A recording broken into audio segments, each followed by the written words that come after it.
नमस्कार सभी को, आप सभी लोगों का स्वागत है अपने YouTube चैनल सैमडे में, जहाँ पे आज हम फिर से लेके आ चुके हैं अल्टीमेट रिवीजन सीरीज को, जिसमें आज से हम शुरू करने वाले हैं अपने वन शॉट वीडियोस के सेशन को, जो आपको हर रात 8 बजे अपने YouTube चैनल सैमडे में मिल जाएगा। और ये आपको हेल्प करेगा अपने जीके जीएस के रिवीजन को टॉप नॉच बनाने में, क्योंकि एग्जाम बहुत पास आ चुका है। इसलिए अल्टीमेट रिवीजन सीरीज के अंडर वन शॉट वीडियो अगर आप देख के जाते हो तो आपको एक जिस्ट मिल जाता है हर एक सब्जेक्ट का, और वो आपको कहीं ना कहीं एग्जाम में हेल्प कर देता है। ठीक है, तो शुरू करते हैं। कोई लंबा चौड़ा वीडियो नहीं होने वाला है, आपको समराइज्ड वे में कॉम्पैक्ट तरीके में हम सब कुछ आज कवर अप करवाएंगे इस सेशन के अंदर। तो शुरू करते हैं वीडियो। पहला जो आज हमारा टॉपिक रहने वाला है that is going to be Assam history. Assam history के कितने पार्ट्स है या फिर क्या क्या एराज में डिवाइडेड है, कौन कौन सी फैक्ट्स, कौन कौन से मेजर फैक्ट्स है आसाम हिस्ट्री में जो हमें पढ़ना चाहिए, वो हम कम्प्लीटली आज हम देखेंगे। उन सब के ऊपर कंप्लीट डिटेल में डिस्कस करेंगे, बात करेंगे। तो शुरू करते हैं आज का सेशन। पहला जो हमारे पास आता है आसाम हिस्ट्री में, एंशिएंट आसाम में फर्स्ट जो हमारा पॉइंट आता है कि in the age of Mahabharata the present Assam was known as Pragjyotisha, यानी कि महाभारत के टाइम पे आसाम को किस नाम से जाना जाता था, तो उसको प्रागज्योतिष के नाम से जाना जाता था। उसके बाद in ancient period the city of present Guwahati was known as Pragjyotishpur, city of eastern astrology, यानी कि एंशिएंट पीरियड में जो प्रेजेंट गुवाहाटी है उसका नाम था प्रागज्योतिषपुर, और उसको किस एक और नाम से जाना जाता था, उसको जाना जाता था सिटी ऑफ ईस्टर्न एस्ट्रोलॉजी के नाम से। नेक्स्ट जो हमारा पॉइंट आ जाता है that is the history of Assam can be divided into 4 eras. कितने एरास में डिवाइडेड है? 4 एरास में पर्टिकुलरली हमारा डिवाइडेड है। एंशिएंट आसाम, मेडिवल आसाम, उसके बाद हमारा आ जाता है कॉलोनियल आसाम, एंड लास्ट में हमारा आता है पोस्ट कॉलोनियल आसाम, यानी कि 4 एरास में हमारा पर्टिकुलरली डिवाइडेड है आसाम का हिस्ट्री। देन जो हमारे पास पॉइंट आ जाता है वो है कि ancient era of Assam began in 4th century. कब शुरू हुआ था? तो 4th सेंचुरी में शुरू हुआ था। ठीक है, establishment of Kamrup kingdom marks the beginning of ancient era of Assam history. Kamrup kingdom का जो एस्टैब्लिशमेंट था वही एंशिएंट एरा का बिगिनिंग है आसाम हिस्ट्री का। ठीक है, उसके बाद हमारे पास क्या आता है, नरकासुर के बारे में हम जानते हैं। ये क्वेश्चन काफी फ्रीक्वेंटली पूछे जाते हैं कि भौम डायनेस्टी के फाउंडर कौन थे। तो Narakasura found a dynasty known as Bhauma dynasty. ठीक है, नरकासुर ही थे जिन्होंने भौम डायनेस्टी को ढूंढा था, फाउंड किया था। उसके बाद Narakasura the most powerful king of from Asura dynasty was said to killed by lord Krishna of Dwarka. और ये बोला जाता है कि लॉर्ड कृष्णा जो द्वारका के थे उन्होंने असुर डायनेस्टी के मोस्ट पावरफुल किंग नरकासुर को मारा था या फिर वध किया था। उसके बाद अगर हम देखें नेक्स्ट पॉइंट की तरफ बढ़े तो वहां पे हमें क्या मिलता है, the first known traditional king of Assam was Mahirang Danav. तो पहले ट्रेडिशनल किंग अगर हम देखें आसाम के तो वो कौन थे? महिरांग दानव थे। उसके बाद भगदत्त द एल्डेस्ट सन, तो भगदत्त जो थे एल्डेस्ट सन थे नरकासुर के, तो उन्होंने कौरवों के साथ मिलकर महाभारत का युद्ध लड़ा था।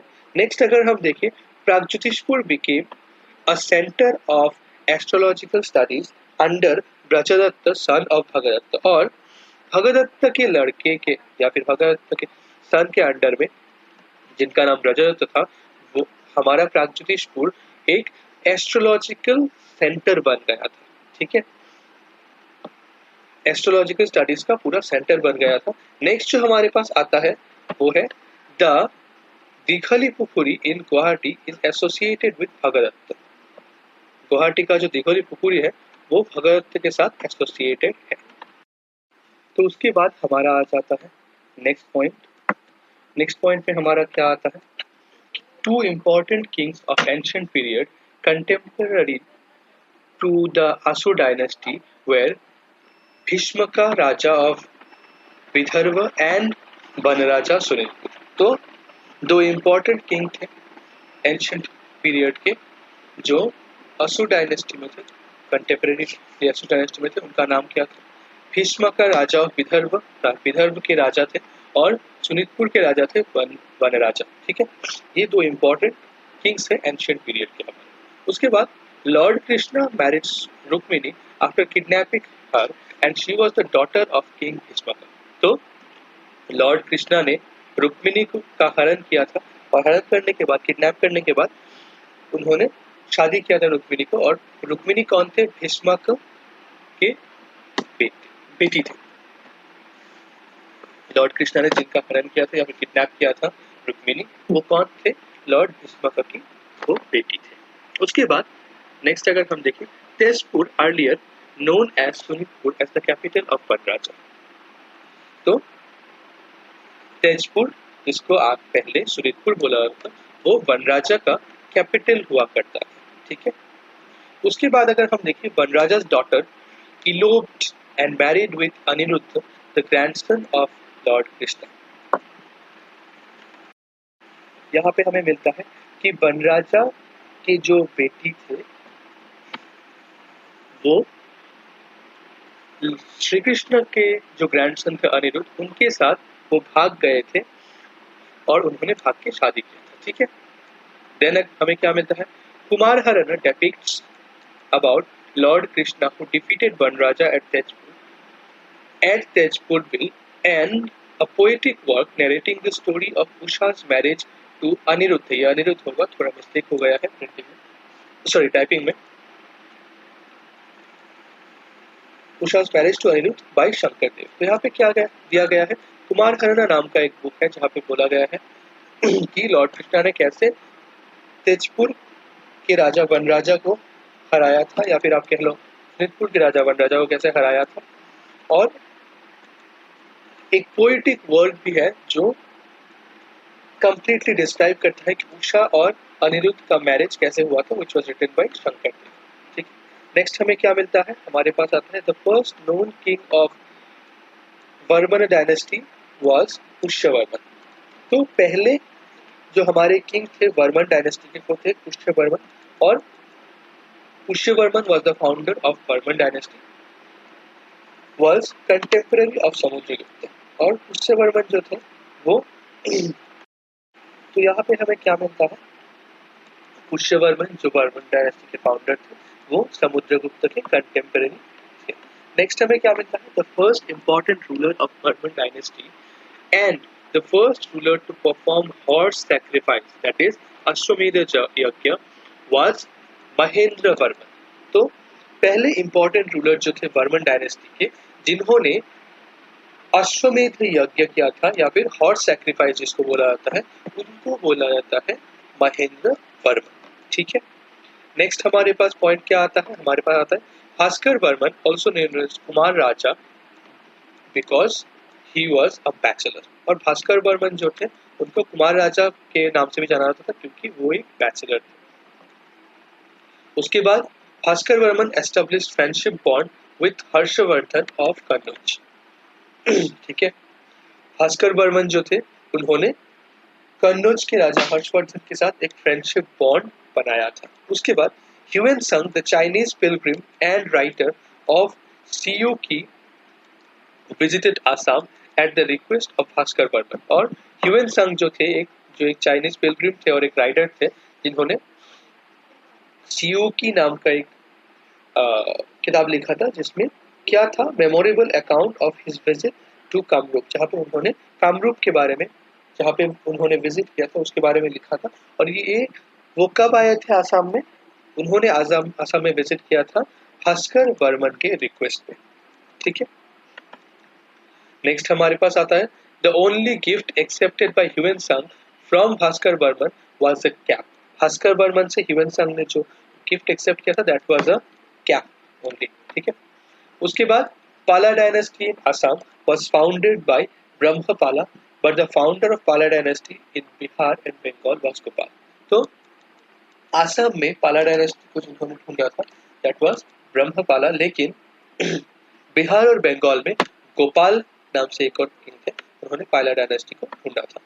नेक्स्ट हमें मिलता है the first Mohammedan invasion to Kamrup took place in the year 1206 1580 under General Bakhtiyar Khilji during the reign of King Prithu, who was killed in the Battle of Iltutmish in 1228 AD. तो पहला जो Mohammedan इन्वेशन हुआ था कामरूप में वो कौन से year में हुआ था? 1206 में हुआ था, 1206 एडी में हुआ था। और किसके अंडर में हुआ था? तो वो हुआ था बख्तियार खिलजी के अंडर में। और कौन से किंग थे उस टाइम में? तो उस टाइम में किंग पृथु किंग थे काम। ठीक है। और उसके बाद उनको कौन से बैटल में हराया गया था? तो बैटल ऑफ इल्तुतमिश में उनको हराया गया था। ठीक है। नेक्स्ट हमारा क्या आता है? Lower Assam and the adjacent part of Bengal subsequently form a kingdom called Kamata. Lower Assam और बंगाल का जो एडजेसेंट पार्ट था उनको मिला के किंगडम फॉर्म हुआ था जिसका नाम था कामाता। ठीक है। देन क्या आता है हमारे पास? दुर्लभ Narayan, king of Kamatha kingdom, patronized several Kamrupi poets like Hem Saraswati, Kaviratna and Harihar विप्लव। तो अभी यहाँ पे हमें क्या मिलता है?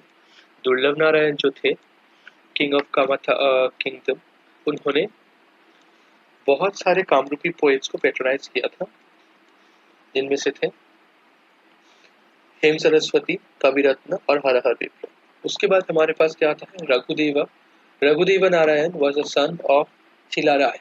एक बहुत ही इम्पोर्टेंट नाम बन जाता है आसाम हिस्ट्री में, दैट इज चिलाराय। ठीक है। इसके बारे में हम बाद में पढ़ेंगे। तो रघुनारायण कौन थे? वो चिलाराय के सन थे। Famous Kamrupi poet Hem Saraswati flourish during the reign of Durlabh Narayan. और बहुत ही फेमस कामरूपी पोएट जो जिनका नाम था हेम सरस्वती, उन्होंने दुर्लभ नारायण के टाइम में बहुत ज्यादा फ्लरिश किया था, अपने काम के लिए बहुत ज्यादा जाने जाते थे। Then Kamakhya temple was rebuild in bricks by Coach King Naranarayan in the year 1565 under the supervision of his brother Chilarai। यानी कि कामाख्या टेम्पल जो है उसको रिबिल्ड किया गया था। कब रिबिल्ड किया गया था? रिबिल्ड किया गया था कोच किंग नारायण के टाइम में। कौन से ईयर में अगर हम देखें? 1565 में। और किसके सुपरविजन में? चिलाराय के सुपरविजन में। ठीक है। उसके बाद Chilarai was popularly known as Shukla Dhwaj. Question बहुत ही ज्यादा कॉमनली पूछे जाते हैं, चिलाराय का असली नाम क्या था? तो दैट वाज शुक्ल ध्वज, was popularly known as Shukla ध्वज। उसके बाद the capital of coach kingdom was at coach Bihar. Coach kingdom का कैपिटल जो है वो कहाँ पे था? वो कोच बिहार में था। ठीक है। The English traveller who visited the coach kingdom during the reign of Narayan was Ralph Fitch. यानी कि जो इंग्लिश ट्रेवलर कोच किंगडम में आए थे नारायण के टाइम में, उनका नाम था रैल्फ फिच। याद रखिएगा। नेक्स्ट आगे बढ़ते हैं। उसके बाद king Naranarayan died in the year 1587। यानी कि किंग नरनारायण जो थे उनका देहांत कब हुआ था? तो 1587 में उनका देहांत हुआ था। उसके बाद Koch coins were hexagonal and round and are called Narayani coins. बहुत ही ज्यादा फ्रीक्वेंट पूछे जाने वाला एक सवाल कि कोच कॉइन्स का शेप क्या होता था? उनका शेप होता था हेक्सागोनल एंड राउंड, और उनको बोला जाता था या फिर आप कह लो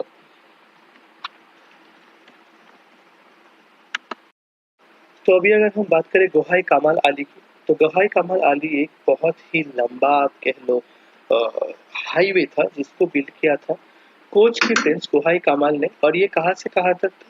तो ये कोच बिहार से नारायणपुर, जिसको आज के टाइम पे लखीमपुर भी बोला जाता है, वहां तक था। अप्रॉक्स 250 माइल्स का ये पूरा रोड था। ठीक है। नेक्स्ट क्या आता है हमारे पास?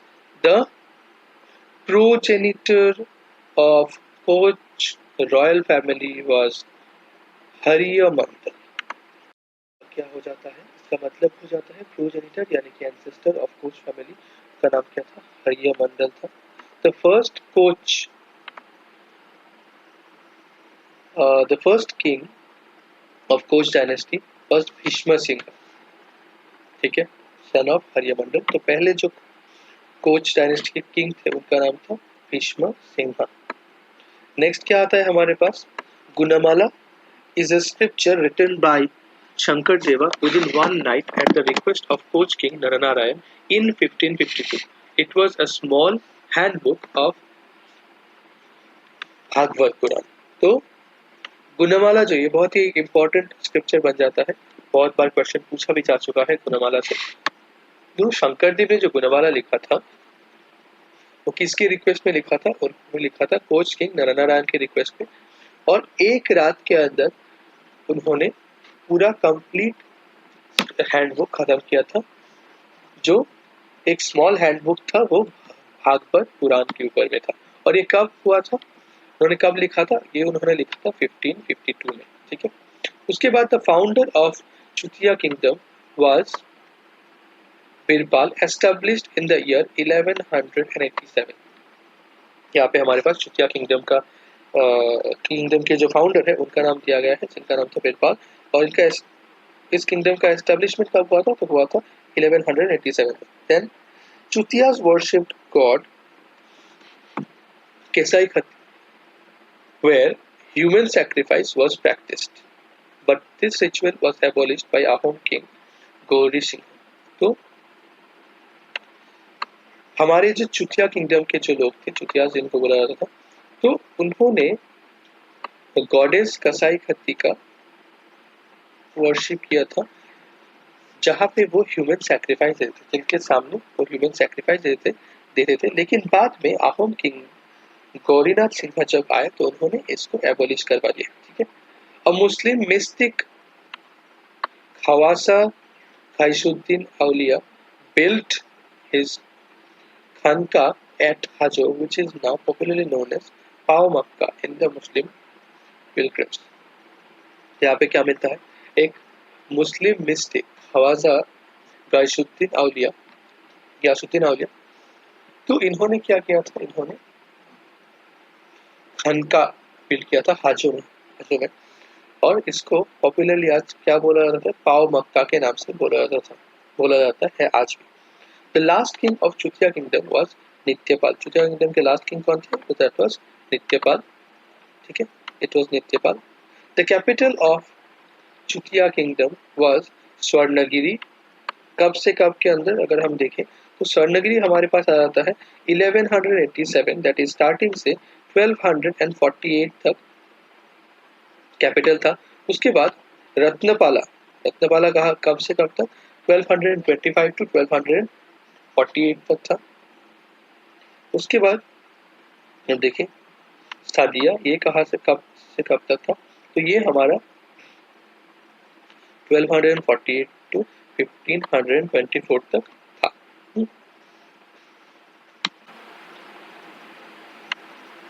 मुंगदुम्सकान। तो यहाँ पे हमारे पास हमारा आसाम हिस्ट्री का एंशियंट सेक्शन खत्म होता है। अभी हम शुरू करने वाले हैं मेडिएवल आसाम को। मेडिएवल आसाम में हमारे पास पहले क्या आता है? The Ahom gave the name Mungdumsukan to Assam. तो आहोम ने या फिर आपके आहोम जब आए थे तो उन्होंने पर्टिकुलर नाम दिया था जो यहाँ पे अंडरलाइन है। Next, the advent of the Ahoms was witnessed in the 13th century with its first Ahom king Sukafa। तो Ahom का जो एडवेंट था हमारे आसाम में, तो वो 13th सेंचुरी में हुआ था। और कौन आए थे? Ahom के फर्स्ट किंग, उनका नाम क्या था? जो आए थे उनका नाम था सुकाफा। ठीक है। उसके बाद Sukaphaa along with his band of followers entered the boundaries of Assam in 1228 AD through the Naga kingdom and settled in Patkai mountains। तो चुकाफा जो थे वो अपने फॉलोअर्स के साथ कहाँ पे आए थे? आसाम में आए थे, आसाम के बाउंड्री में आए थे। कब? 1228 AD को। और कहाँ से आए थे? थ्रू नागा किंगडम वो आए थे, और उन्होंने बाद में पाटकाई माउंटेन में वो सेटल हो गए थे। Next, The Ahoms formed their first headquarter at Tipam। ये थोड़ा टाइपिंग मिस्टेक हो गया है, ये जब पीडीएफ आपका जाएगा टेलीग्राम चैनल पे तो वो ठीक हो जाएगा, डोंट वरी अबाउट दैट। तो फर्स्ट हेडक्वार्टर जो था अहोम्स का वो था तिपाम में। उसके बाद Chukapha founded the first Ahom capital Charaideo in 1253 AD।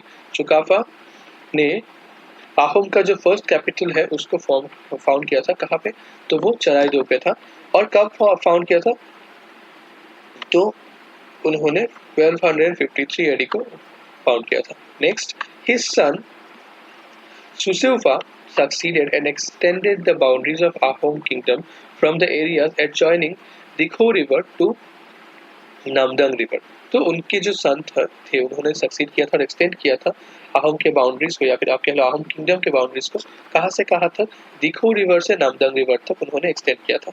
There was no ruler after the 6th Ahom king Sutufa, which resulted in ministers' rule twice from 1376 to 1380 and again 1389 to 1397। तो यहाँ पे हमें क्या मिलता है कि 6th अहोम किंग सुताफा के बाद कोई भी अहोम के रूलर नहीं थे, और उसके बाद मिनिस्ट्रियल रूल या फिर आप मिनिस्टर्स रूल कह लो वो हुआ था। 2 बार मिनिस्टर्स रूल सामने आया था।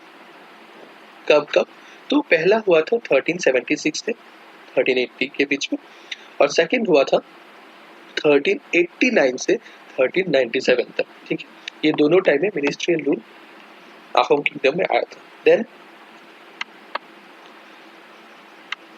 Sudangfa, also known as Bamuni Konwar, brought up in the house of Brahmin, was crowned in the year 1397 to 1407। तो सुदांगफा जो जिनको बामुनी गोंदवार के नाम से जाना जाता है, वो एक ब्राह्मण के घर में पैदा हुए थे, यानी कि आप कह लो ब्रॉट अप हुए थे, यानी बड़े हुए थे, और उनको क्राउन या फिर उनको राजा कब बनाया गया था, उनको राजा बनाया गया था 1397 से 1407 के बीच में। नेक्स्ट अगर हम देखें तो सुदांगफा's accession marks the first stage in the growth of Brahminical influence against the Ahoms and made his capital at चोरगुया। तो उन्होंने क्या किया था, उनका जो एक्सेशन था वहां पे क्या मिलता है हमें, first stage in the growth of brahmanical influence against Ahoms. ठीक है, हमें देखने को मिलता है।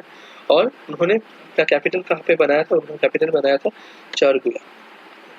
नेक्स्ट हमें क्या मिलता है, a war between Tipam and Ahoms took place during Sudangfa's reign but was peacefully culminated with both the sides sacrificing chickens known as patkai। ठीक है, यहाँ पे हमें क्या मिलता है कि एक वॉर हुआ था टिपाम एंड अहोम्स के बीच में, जो कब हुआ था, वो हुआ था सुदांगफा के टाइम पे, और लेकिन बाद में पीसफुली इसको खत्म कर दिया गया था बाय सैक्रिफाइसिंग चिकन्स, जिनको बोला था patkai। Supimfa's son Suhungmung, whose reign counted as one of the most memorable in 1600 years of Ahom rule। तो सुहुंगमुंग का जो टाइम था या फिर रेन कह लो, उसको मोस्ट मेमोरेबल बोला जाता था, one of the most memorable time period बोला जाता था पूरे अहोम के रूल में। सुहुंगमुंग was the first Ahom king to assume the Hindu title स्वर्गनारायण and was popularly known as दिहिंग्या राजा। तो सुहुंगमुंग जो थे उन्होंने पहला हिंदू टाइटल लिया था जिसका नाम था स्वर्गनारायण, और उनको दिहिंग्या राजा के नाम से भी जाना जाता था। Suhungmung shifted the capital to Bakata near Dihing river. तो उन्होंने अपने टाइम में अपने कैपिटल को बोकोटा में शिफ्ट किया था जो दिहिंग रिवर के पास है। ठीक है, सुहुंगमुंग annexed the Chutia and the Kachari territories to the Ahom domain। उन्होंने एनेक्स किया था चुतिया और काछारी टेरिटरी को अहोम डोमेन में। उसके बाद the first Ahom king to adopt Saka era was Suhungmung. तो पहले अहोम किंग जिन्होंने साका एरा को अडॉप्ट किया था that was Suhungmung. Suhungmung created a third category of ministers known as Borpatra Gohai to the already existing ministers Borgohai and Bura Gohai। ठीक है, तो उन्होंने एक थर्ड कैटेगरी ऑफ मिनिस्टर्स बनाया था बोरपत्र गोहाई, जिसको ऑलरेडी एग्जिस्टिंग मिनिस्टर्स के बीच में बनाया गया था बोरगोहाई और बुरा गोहाई। बरबरुआ एक्सेप्टेड या फिर sorry Barbarua acted as chief executive during Ahom period. Barbarua जो थे उन्होंने अहोम पीरियड में चीफ एग्जीक्यूटिव के तौर पे काम किया था। The first Barpeta Gohain the first Barpatra Gohain was Kanseng Barpatra Gohain. तो पहले जो बरपात्र गोहाई थे जो हमने पहले अभी बात किया तो वो थे कैनसेन बरपात्र गोहाई।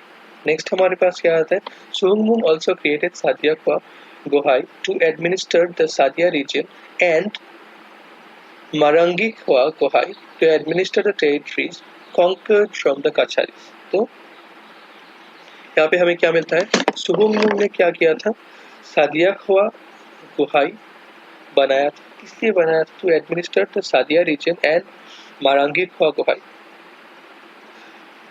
तो सादिया ख्वा गोहाई बनाया था सादिया रीजन को एडमिनिस्टर करने के लिए, और उसके बाद मारंगी ख्वा गोहाई बनाया था उन्होंने कहाँ पे, उन्होंने काछाड़ी के टेरिटरी को एडमिनिस्टर करने के लिए। ठीक है, नेक्स्ट हमें क्या मिलता है, the battle of Bharali took place in the year 1533 AD under the reign of Suhungmung where Mulagabharu, the widow of the great Ahom general Phresenmung died। तो यहाँ पे हमें क्या मिलता है, बैटल ऑफ भराली में जो 1533 में हुआ था उसमें सुहुंगमुंग के टाइम पे क्या हुआ था, मलगाभरु जो विडो थे ग्रेट अहोम जनरल के, हमारे पास क्या नाम आता है, वो उनका नाम था फ्रेसेनमुंग, तो उनका मौत हुआ था। Next, the first ever census of population took place during the reign of Suhungmung in the year 1510। तो पहला जो सेंसस हुआ था पॉपुलेशन का वो कब हुआ था, सुहुंगमुंग के रेन पे 1510 AD में। नेक्स्ट हमारे पास क्या आता है, Srimanta Shankar Dev got full impetus to preach his Vaishnav Dharma during the rule of Swarganarayan that is Suhungmung. यानी कि शंकर देव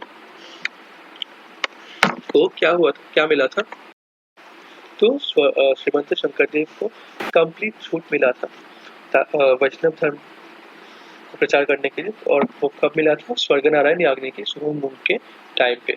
उसके बाद Mughal invaded Assam thrice during the reign of Suhungmung. Suhungmung के टाइम पे मुगल ने 3 बार आसाम में इन्वेड किया था। The Ahom learn to use gun power and fire arm during the reign of Suhungmung. Suhungmung के टाइम में आहोम ने gun power and fire arm के बारे में, गन पाउडर के बारे में एंड फायर आर्म के बारे में कंप्लीट उन्होंने सीखा था। Major part of Kachari kingdom was occupied by the Ahoms during the reign of Suhungmung. और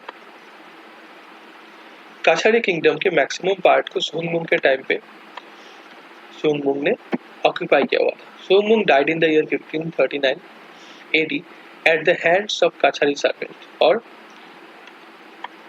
उसको शिफ्ट करके गोरगोरिया लेके गए,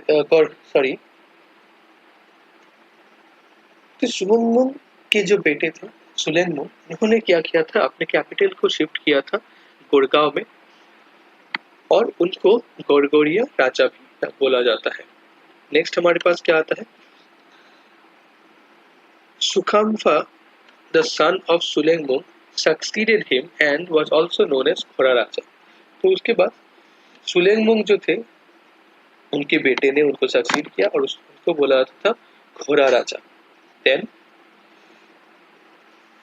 सुलेंगफा उसके बाद हमें क्या मिलता है, सुखमपा son Susenpa extended the throne in 1603 and took the name as Pratap Singha.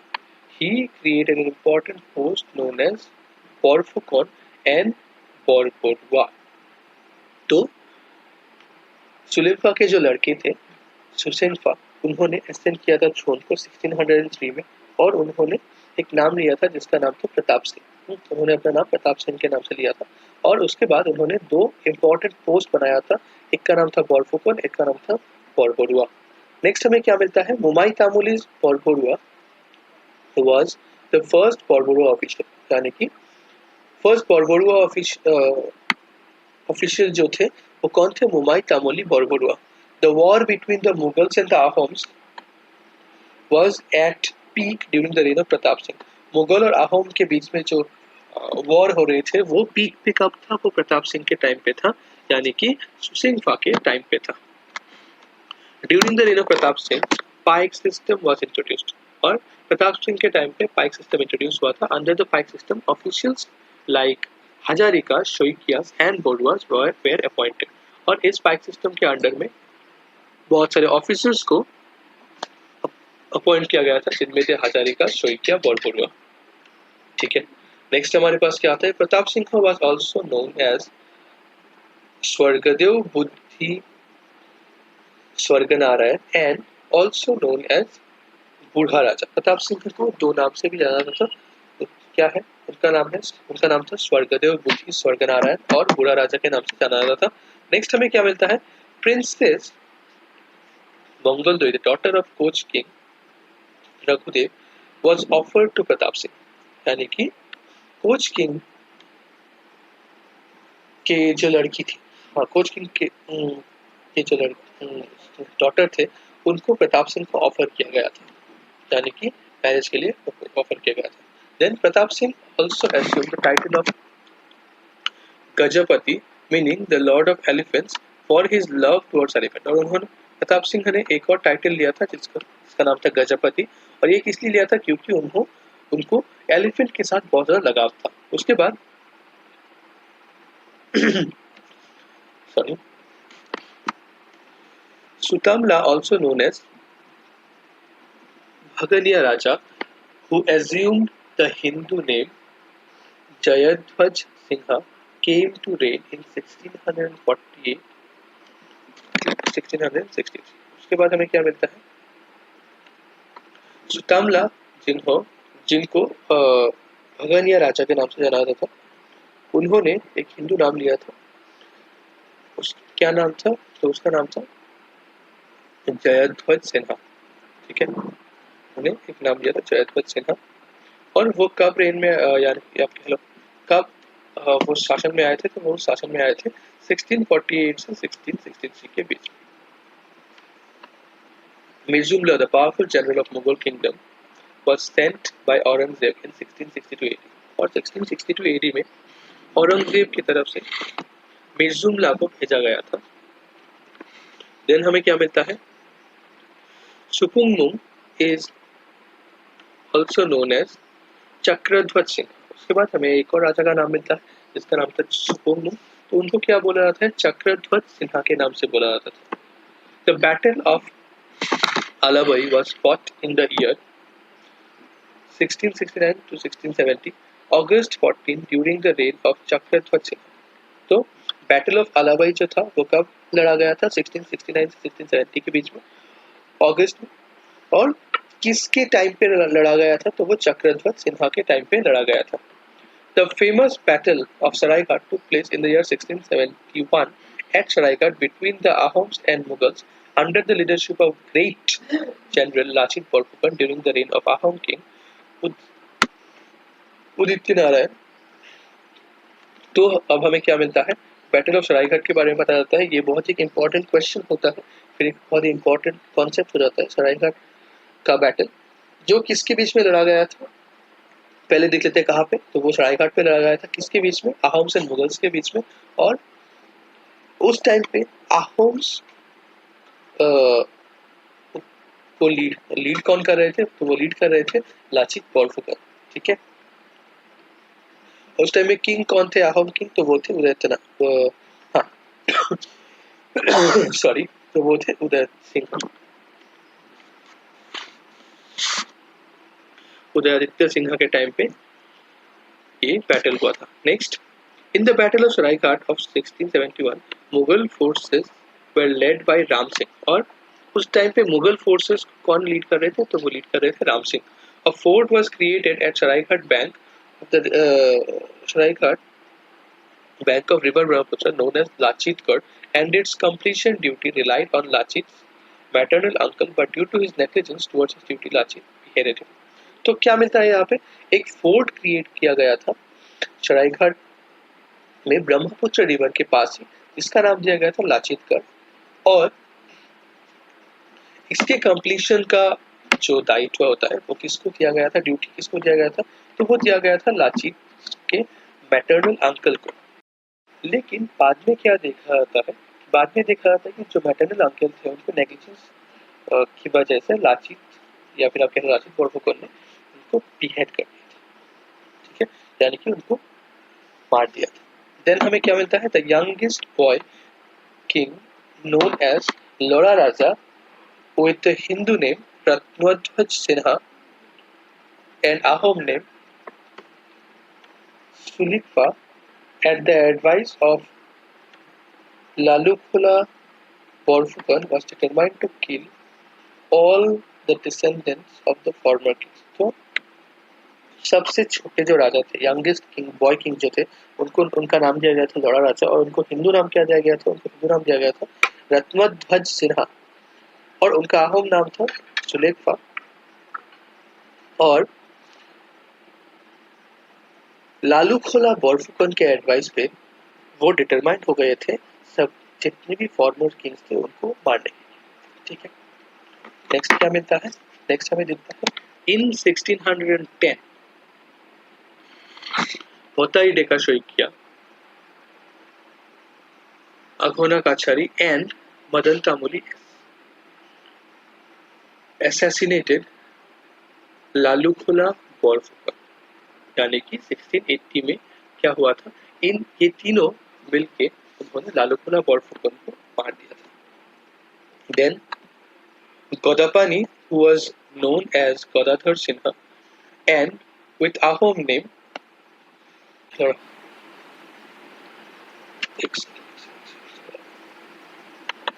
हाँ, तो गोदापानी जो थे, गोदाधर सिंह, जिनको सुपातवा के नाम से भी जाना जाता था, वो लोरा राजा के जो पर्सियर्स थे, लोरा राजा ने जिनको भेजा था अपने इतने भी फॉर्मर किंग्स हैं उनको मारने के लिए, तो वो उनसे भाग गए थे, ठीक है, तो वो उनसे भाग गए थे। गोदापानी was the son of Gobar Raja and the husband of Joymoti Konwari. He belonged to Tumkhungia clan. तो वो कौन से क्लैन से बिलोंग करते थे? तो तुमखुनगिया क्लैन से बिलोंग करते थे। गोदापानी was the first monarch to have introduced the system of surveying the land. गोदापानी पहले मोनार्क थे या फिर पहले किंग थे जिन्होंने लैंड सर्वेइंग के सिस्टम को शुरू किया था। गोदाधर Singh waged a war against the Mughals, which was popularly known as Battle of Itakuli or Itakuli Ran. तो गोदाधर सिन्हा जो थे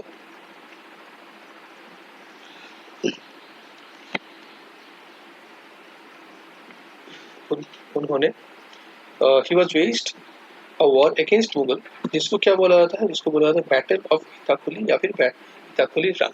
then Umananda Devalaya at Guwahati was build by Gadadhar Sinha.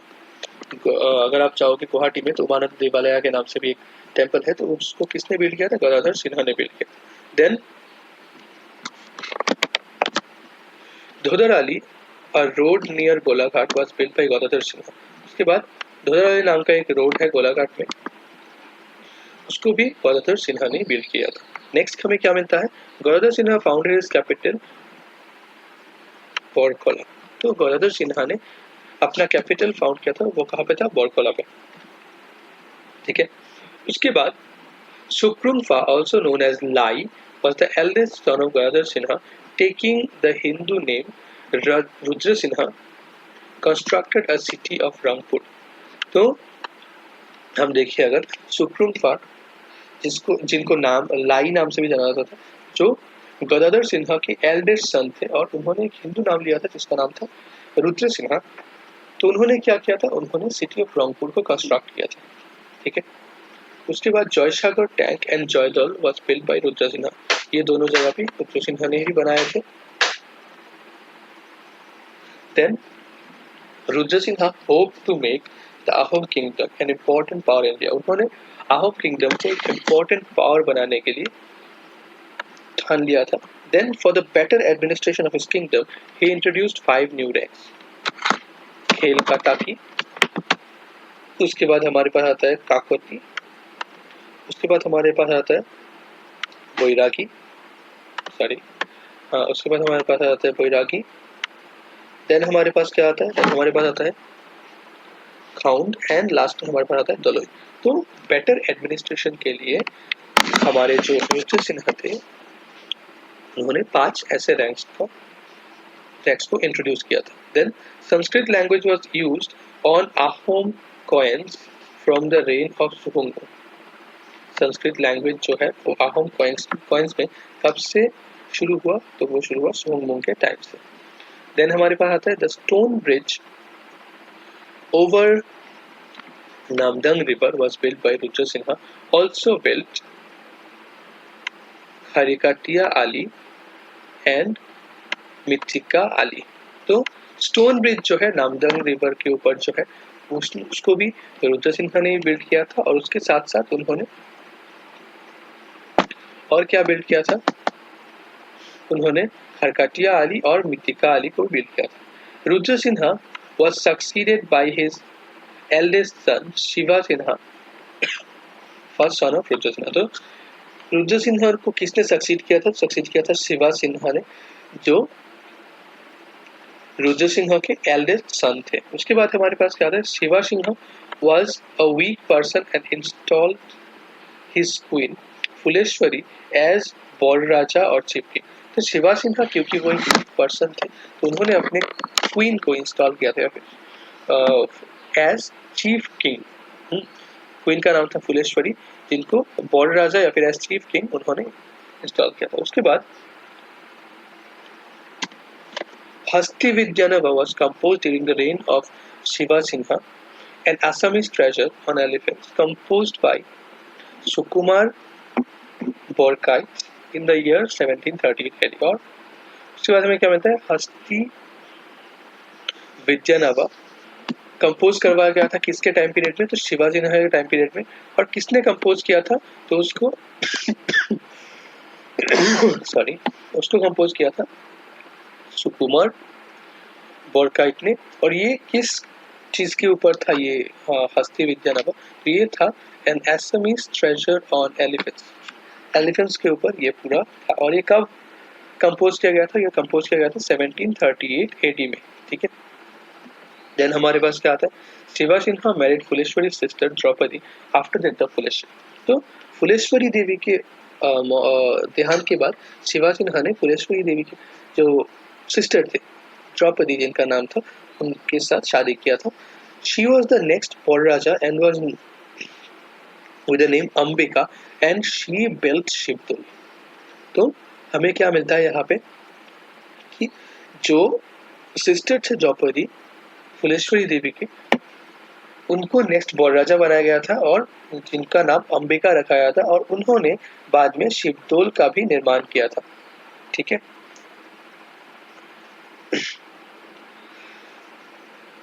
Shiva सिन्हा's brother Pramatha Sinha built the Singador and gave the present shape of Ranghar।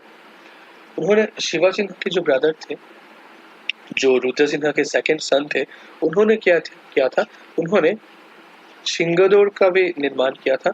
और उसके बाद आज के दिन में जिसको हम रंघर के नाम से जानते हैं, उसको भी उन्होंने शेप दिया था। Rang Ghar was built with woods and bamboos by Rudra Sinha, but present shape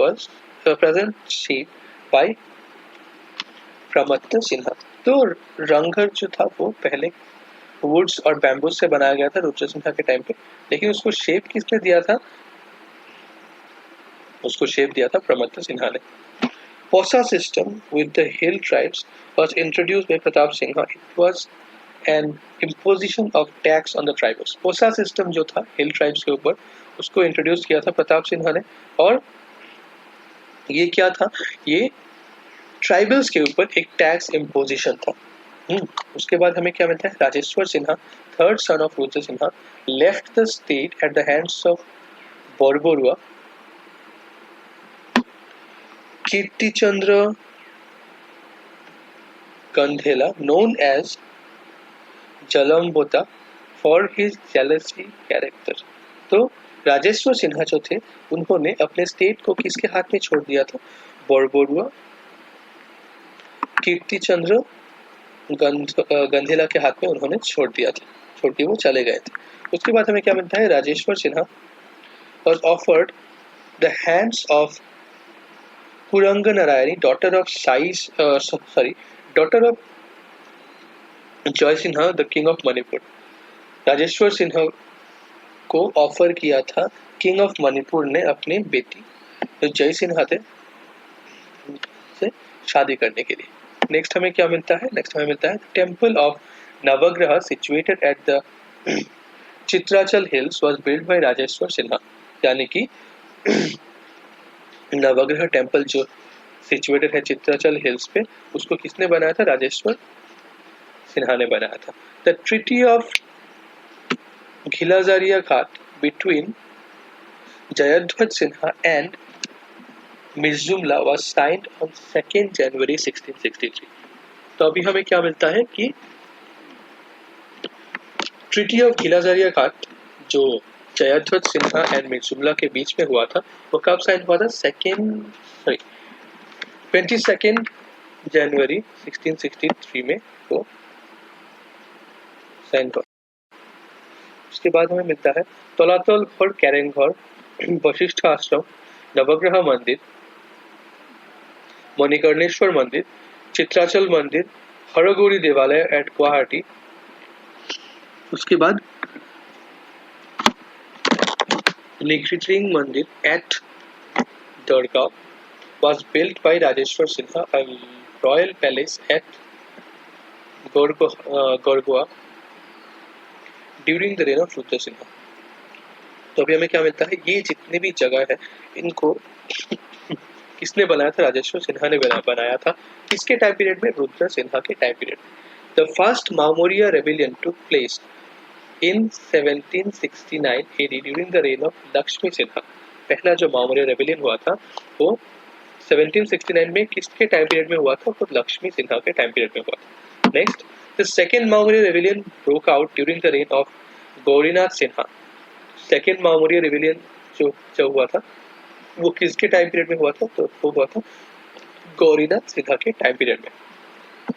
In 1786 AD, the third Maurya rebellion took place. During the Maurya rebellion, Gaurinath Sinha shifted the capital from Ranggarh to Jorhat in 1794. तो हमें क्या देखने को मिलता है, अभी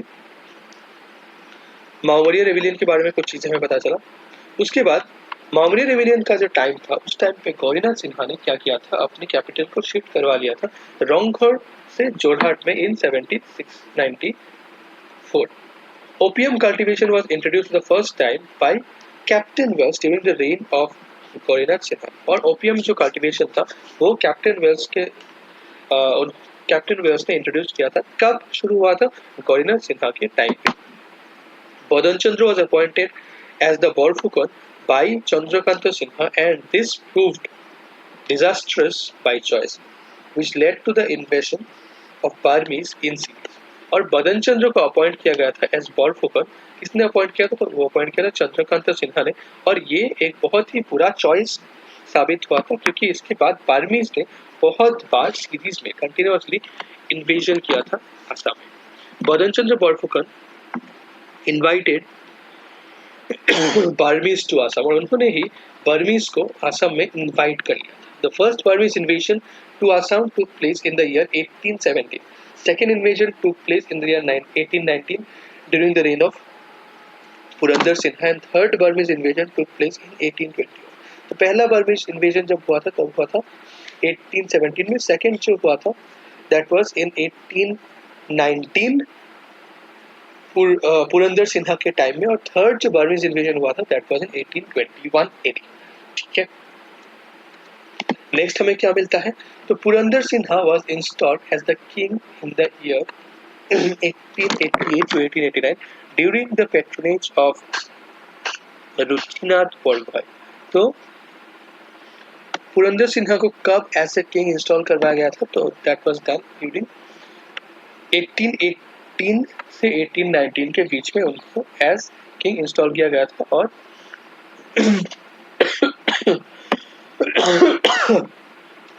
sorry, ये किया गया था रुचिनाथ बरगोहाई के पैट्रोनेज के अंदर में। उसके बाद the Mughal first attack Ahom in 1615। Mughal ने कब अहोम में अटैक किया था? That was in 1615। The first Anglo-Burmese war took place in 5th March 1824. First Anglo-Burmese war कब हुआ था? That was in 5th March 1824. Second war कब हुआ था? That was in 1826 AD. और उसके बाद हमें क्या देखने को मिलता है? The Burmese had to leave Assam in the hands of British after signing the Treaty of Yandabu in 24th February 1824. अभी हमें क्या मिलता है कि सेकेंड एंग्लो बर्मीज वॉर के बाद बर्मीज को असम को ब्रिटिश के हाथों में सौंप के जाना पड़ता है। किस ट्रीटी के अंडर में वो सौंप के गए थे? That was treaty of Yandabo. एक बहुत ही इंपॉर्टेंट ट्रीटी है असम हिस्ट्री में। Then Ahom coronation hall was called Singari Ghar Utha, constructed of Singari tree woods. तो अहोम कोरोनेशन हॉल जो था उसको सिंगरी घर उठा बोला जाता था। और उसको किससे बनाया जाता था? तो उसको बनाया जाता था सिंगरी वुड्स से। ठीक है। Next, Rikphan ceremony was performed by Ahoms. Ahoms ने रिकफान सेरेमनी भी परफॉर्म किया था। The last Ahom king was Purandar Sinha. तो लास्ट अहोम जो किंग थे that was Purandar Sinha. The last Ahom capital was Jorhat. Ahom का जो लास्ट कैपिटल था that was Jorhat. Joymati was the mother of Ahom king Rudra Sinha. Rudra Sinha जो थे उनकी मदर का नाम जयमती था। मिंगी महा बंदुला was a Burmese general who came to Assam। और मिंगी महा बंदुला एक बर्मीज जनरल थे जो असम में आए थे। The Brahmaputra was surveyed during the Ahom king by Ensign Wood। तो ब्रह्मपुत्र जो था उनको उसको सर्वे किया गया था। किसने सर्वे किया था? को सर्वे किया था एनसाइन वुड ने। Coins of in Persian language were issued by two Ahom monarchs. One was Rajeshwar Singha and the other was Shiva Singha। तो पर्शियन लैंग्वेज में अहोम के जो कॉइन्स थे उनको इंट्रोड्यूस किया गया था दो अहोम किंग्स के द्वारा। पहले थे Rajeshwar Sinha and second Shiva Sinha. Then during the Ahom rule weaving was introduced by Momaitamuli Burgohain. तो अब हमें क्या मिलता है कि अहोम रूल में वीविंग जो है वीविंग तो वो इंट्रोड्यूस किया था मोमाइतामुली बरगोहाई के द्वारा। Then the Ahoms introduced Buranji writing in Assam. Ahoms ने बुरोंजी राइटिंग को भी इंट्रोड्यूस किया था असम में। Then the Buranjis were compiled in Assam Ahom language earlier. Buranjis को पहले अहोम लैंग्वेज में लिखा जाता था। देन हमें क्या मिलता है? The first emissary to Tripura was sent by Rudra Singha. यहाँ पे हमें क्या देखने को मिलता है? The first emissary that means the first diplomat जिनको त्रिपुरा में भेजा गया था। तो किसने भेजा था? That was Rudra Sinha. The temple of Umananda is associated with Shiva. Temple of Umananda जो है जो गुवाहाटी में सिचुएटेड है it is associated with lord Shiva. ठीक है। Next, the Marangi Khua Gohai was the governor of Marangi province. Marangi Khua Gohai जो थे वो मरांगी प्रोविंस के गवर्नर थे। देन हमारे पास क्या आता है? Pargana system prevailed in Kamrup. Kamrup में परगना सिस्टम था। Barphukan was the governor of Kamrup. Kamrup के गवर्नर बरफुकन थे। उसके बाद हमें क्या मिलता है? Mula Gabhuru died in the battle of Harli fighting with Turbak in the battle of Harli in the year 1533। तो अभी हमें हमारे सामने एक और नाम आता है दैट इज मुला गभुरु। उनका मौत हुआ था बैटल ऑफ हरली में। किसके अगेंस्ट में लड़ते वक्त? तुर्बक के अगेंस्ट में लड़ते वक्त। और कब हुआ था? 1533 में। The last battle between the Ahoms and the Mughal in the battle of Itakhuli fought in the year 1682। तो लास्ट बैटल जो हुआ था अहोम्स एंड मुगल्स के बीच में जिसका नाम था बैटल ऑफ इटाकुली, ये कब हुआ था? 1682 में। ठीक है, ये हुआ था 1682 में।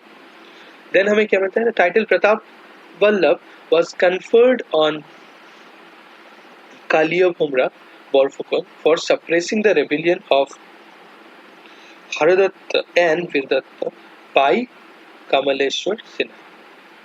तो प्रताप सिंह को एक टाइटल दिया गया था, प्रताप सिंह सॉरी प्रताप वल्लभ जो टाइटल था वो किसको दिया गया था, कालियाभूमरा बोरफुकन को दिया गया था।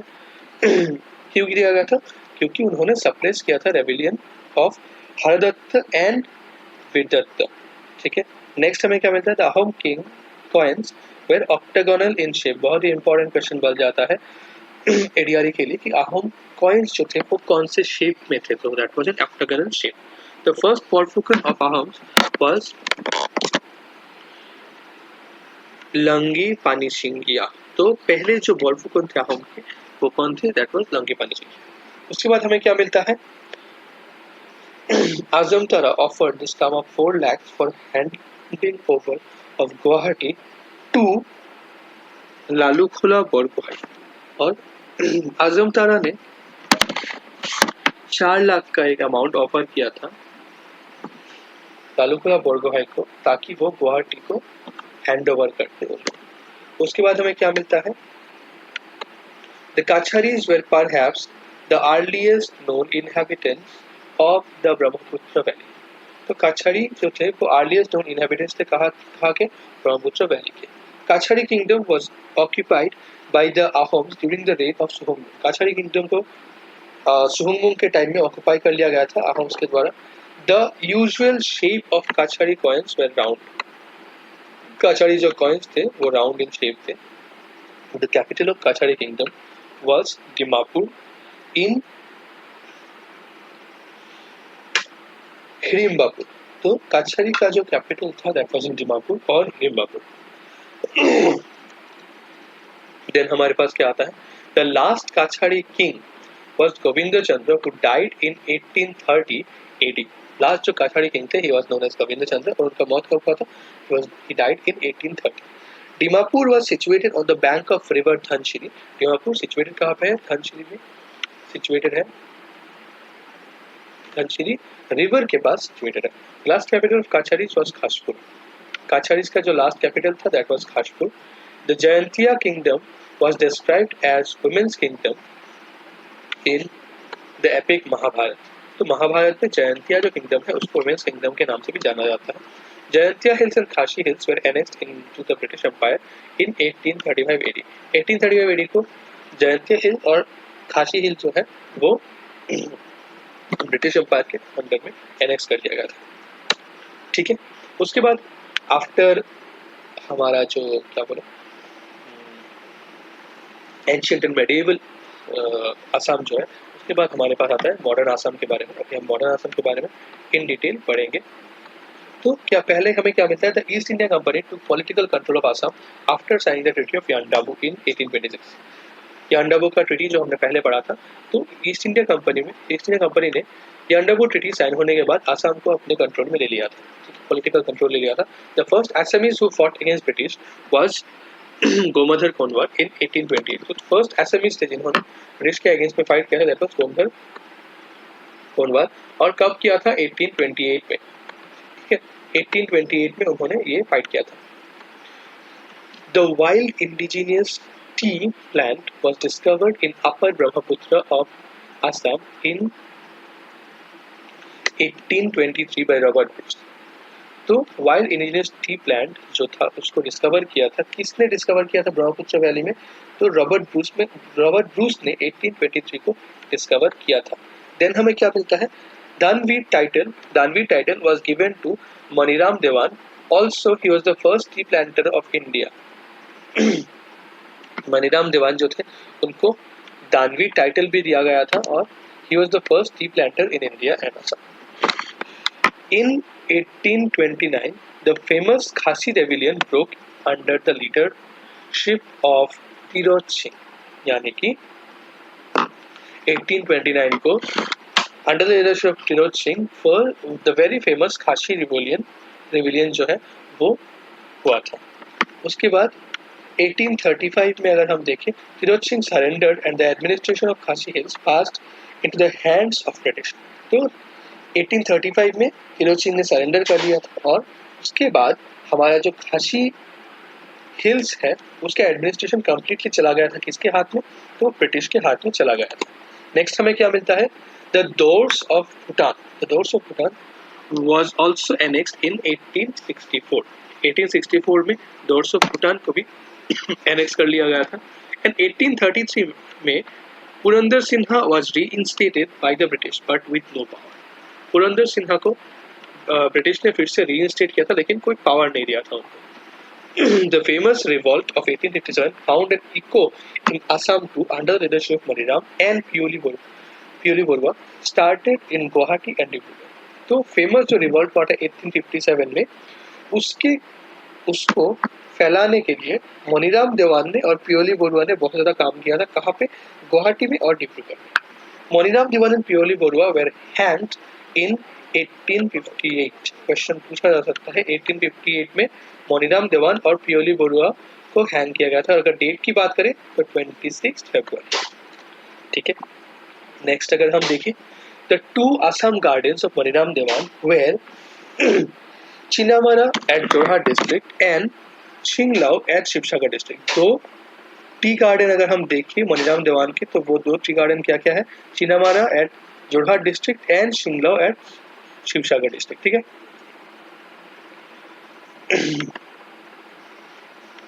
उसके बाद अगर हम देखें तो first British commissioner of Assam was David Scott. तो पहले ब्रिटिश कमिश्नर जो आसाम के थे that was David Scott. It was David Scott only जो फर्स्ट ब्रिटिश कमिश्नर थे। ठीक है,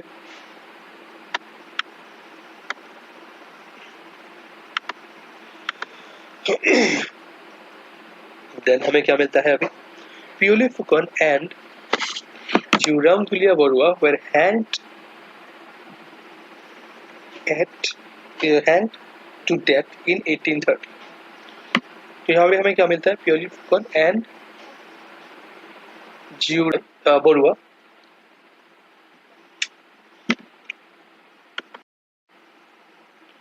तो अभी हमें क्या मिलता है, Piyali Phukan then Jeuram Dulia Barua were hanged to death in 1930 and the West were expelled from the country। ये टेस्ट हुआ, ये सॉरी प्यूली फुकन एंड जीवराम दुलिया बरुआ उनको कब हैंग किया गया था, they were hanged to death in 1830। The famous revolt of 1857 found in also in Assam under the leadership of Maniram Dewan and Pioli Borua who were consequently hanged in 1858। जो हमने पहले पढ़ा था that is famous revolt of 1857 in Assam में इसको किसने शुरू किया था, मनीराम देवान एंड पियोली बरुआ ने शुरू किया था। who were consequently hanged in 1858। The Assam was put under a commissioner in 1859 और उसके बाद असम को एक कमिश्नर के अंडर में लाया गया था 1859 में। उसके बाद agrarian revolt took place in फुलागुरी in 1861, पथारूघाट Rohingya in 1894। उसके बाद एग्रेरियन रिवॉल्ट जो थे वो शुरू हो चुके थे फुलागुरी में 1861 में एंड पथारूघाट रोंगिया में 1894। The British sought to damp the linguistic freedom of the natives by introducing Bengali as a medium of instruction in 1837। उसके बाद ब्रिटिश ने चाहा था कि उनके लिंग्विस्टिक जो फ्रीडम है उनको चोट पहुंचाने का बंगाली को इंट्रोड्यूस करके as a medium of instruction 1837 में। Then Jagannath Barua form the first political organisation named it Sarvajanik Sabha eight Jorhat in 1884 eight. तो जगन्नाथ बरुआ जो थे उन्होंने एक पॉलिटिकल ऑर्गेनाइजेशन का नाम शुरू किया था, इनका नाम था अकबर हैदरी। तो पहले जो गवर्नर थे इंडिपेंडेंट इंडिया के उनके नाम असम आफ्टर इंडिपेंडेंस को अब हम देखेंगे। तो उसमें क्या देखते हैं पहले हम, the first governor of independent Assam was sir Akbar Hydari. पहले जो गवर्नर थे इंडिपेंडेंट असम के वो थे सर अकबर हैदरी। उसके बाद अगर हम देखें तो first chief minister of Assam was Gopinath Bordoloi. पहले जो चीफ मिनिस्टर थे आसाम के that was Gopinath Bordoloi. Second chief minister of Assam was Bishnuram Medhi. First 5 year plan was started in his time. तो पहले सेकंड जो चीफ मिनिस्टर थे उनका नाम था विष्णुराम मेधी और उनके टाइम में ही फर्स्ट 5 ईयर प्लान को इंट्रोड्यूस किया गया था, स्टार्ट किया गया था। The capital was shifted the capital was shifted from Shillong to Guwahati in the year 1973। 1973 में शिलोंग से गुवाहाटी में आसाम का कैपिटल शिफ्ट किया गया था। President rule in Assam was introduced for the first time in 1979। 1979 को प्रेसिडेंट रूल शुरू हुआ था आसाम में for the first time. A mass agitation against illegal foreign national staying in Assam started to take root under the leadership of the All Assam Students Union. तो अब हमें क्या मिलता है, एक मास एजिटेशन किसके अगेंस्ट शुरू हुआ था, illegal foreign national stay Assam में, उसके लिए एक मास एजिटेशन शुरू हुआ था और इसके इसको लीडरशिप कौन दे रहे थे, इसको लीडरशिप दे रहे थे all Assam students union. Then at last an accord known as Assam Accord was signed between PM Rajiv Gandhi and All Assam Students Union in the early morning of 15th August 1983। 15th August 1983 में क्या हुआ था, Assam accord sign हुआ था PM Rajiv Gandhi and all Assam students union के बीच में। All Assam association was formed by Manik Chandra Barua in 1903, later came to be known as Assam branch of Indian National Congress in 1990। तो अब हमें क्या मिलता है कि असम एसोसिएशन जो था वो मानिक चंद्र बरुआ के टाइम में फॉर्म हुआ था 1903 में और बाद में उसको later came to be known as Assam branch of Indian national Congress. बाद में असम नेशनल कांग्रेस का इंडियन ब्रांच के नाम से भी इसको जाना जाता था। देन असम छात्र सम्मेलन वाज फॉर्म्ड इन 1916। असम छात्र सम्मेलन जो था वो 1916 में हुआ था। उसके बाद हमें क्या मिलता है, the 40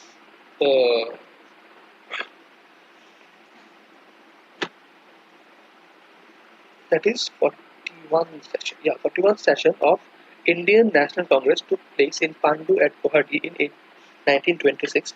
It was presided over by Srinivas Iyengar। तो 41 जो सेशन था या फिर 41st सेशन जो था इंडियन नेशनल कांग्रेस का वो कहाँ पे हुआ था, पांडु में हुआ था, गुवाहाटी में। एंड कब हुआ था, 1926 को हुआ था और इसको प्रिसाइड किसने किया था, it was presided over by Srinivasa Iyengar. उसके बाद north eastern council was formed in 1972। North eastern council जो था वो 1972 को फॉर्म हुआ था। The setting of the budget session of Assam legislative assembly was held at the temporary capital at Dispur on the 16th March 1973। तो अब हमें क्या देखने को मिलता है कि जो फर्स्ट सेटिंग था budget session Assam legislative assembly में, तो वो कहाँ पे हुआ था, टेम्पोररी कैपिटल दिसपुर में हुआ था। कब हुआ था, 16th March 1973। उसके बाद present number of seats in Assam Legislative Assembly till date is 126 seats. The number of members in Assam elected in Lok Sabha is 14 numbers. The number of members from Assam in Rajya Sabha is 7 numbers। ये कुछ important facts थे जो आपको जानना बहुत जरूरी था और एक कॉम्पैक्ट वे में हमने कोशिश किया है कि आपको कंप्लीट रिवीजन करवा दे आसाम हिस्ट्री का। ठीक है, तो ये जो भी पीडीएफ है क्लास का, ये आपको पीडीएफ मिल जाएगा हमारे टेलीग्राम चैनल पे जिसका नाम है सैमडेमी ADRE 2.0। इस पीडीएफ का अगर आप चाहो डायरेक्टली अगर आप चाहो कि टेलीग्राम पे जाना, तो यहाँ पे आप देख पाओगे एक टेलीग्राम का लिंक दिया हुआ है, डायरेक्टली उसको स्कैन करके आप जा सकते हो हमारे टेलीग्राम चैनल पे। हमारे टेलीग्राम चैनल पे ज्वाइन कीजिए, उसके बाद आपको हमारा जो फाइल है या फिर आप कह लो वन शॉट रिवीजन सीरीज का जो पीडीएफ है वो आपको वहीं पे मिल जाएगा। ठीक है दोस्तों, आज के वीडियो को खत्म करने से पहले एक छोटा सा अनाउंसमेंट। हमारा एडीआरई का या फिर आप कह लो एडीआरई को टारगेट करते हुए जो मॉक टेस्ट सीरीज है वो कल से शुरू होने वाला है। फिर एकदम completely free mock test series होने वाला है, जहाँ पे हर एक सब्जेक्ट के ऊपर आपको मॉक टेस्ट करवाया जाएगा। 20 अगस्त से 10 सितंबर तक ये रहेगा, 20 दिन के लिए, 20 से 21 दिन के लिए। उस अब क्या फ़ायदा है इससे, आपका प्रिपरेशन कितना हुआ है कितना नहीं हुआ है आप कंप्लीट तरीके से देख सकते हो, प्रैक्टिस कर सकते हो, कभी भी कहीं भी हो। आप मोबाइल पे जाओ, हमारा मैं कैसे क्या होता है वो थोड़ी देर बाद में बताऊंगा। प्रैक्टिस कर सकते हो कहीं भी, इंस्टेंट फीडबैक मिल जाएगा कि आपका रैंक कितना आ रहा है स्टूडेंट्स के बीच में, या फिर आप कह लो आपका स्कोर क्या आ रहा है पर्टिकुलर एक टेस्ट में, मिल जाएगा।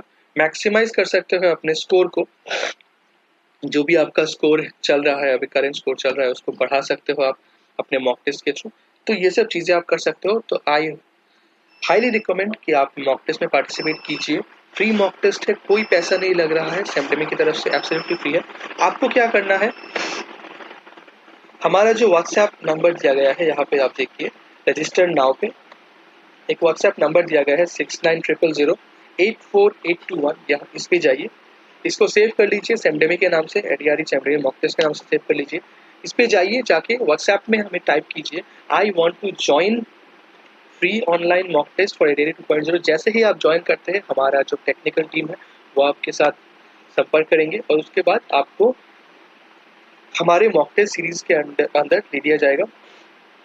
उसके बाद 20 अगस्त से 10 सितंबर तक कंटिन्यूसली आप मॉक टेस्ट दे सकते हो। ठीक है, क्लियर हुआ इतना?